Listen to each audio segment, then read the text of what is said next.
बिस्मिल्लाहिर्रहमानिर्रहीम। अस्सलामुअलैकुम। आप देख रहे हैं JN न्यूज और मैं हूं आपकी मेजबान सुंबल ज़िया। बुलेटिन का बाकायदा आगाज करते हैं और शामिल करते हैं अब तक की अहम तरीन खबरें।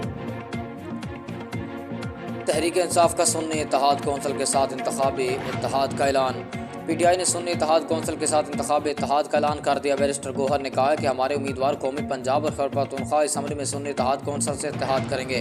इस बात का ऐलान PTI रहनुमा बैरिस्टर गौहर उमर अयूब रो हसन ने MWM के सरबराह अल्लामा राजा नासिर अब्बास और सुन्नी इत्तेहाद कौंसिल के चेयरमैन साहिबजादा हामिद रज़ा के साथ मुश्तरका प्रेस कॉन्फ्रेंस में किया। हमने ये कदम मखसूस नशिस्तों के तहफ़्फ़ुज़ के लिए उठाया है। बैरिस्टर गौहर ने कहा कि हमारे हिमायत याफ्ता उम्मीदवार तमाम सूबे में जीते हैं। हमें 3 करोड़ से ज़्यादा वोट पड़े हैं। हमारे हिसाब से PTI कौमी असम्बली की 180 नशिस्तें जीत चुकी है। हमारे उम्मीदवार कौमी असम्बली, पंजाब असम्बली और KP की असम्बली में सुन्नी इत्तेहाद कौंसिल को ज्वाइन करेंगे। हम वफाक और इन सूबे में अपनी हुकूमत बनाएंगे। हमने ये कदम मखसूस नशिस्तों के तहफ़्फ़ुज़ के लिए उठाया है। बैरिस्टर गौहर ने कहा कि फार्म 45 के मुताबिक फार्म 47 बनना चाहिए। पेशावर से हमारी 7 से 8 नशिस्तों पर DC और दीगर ने धांधली की। जितनी धांधली हुई उसकी तह तक जाना चाहिए क्योंकि ये अवामी मैंडेट का मामला है।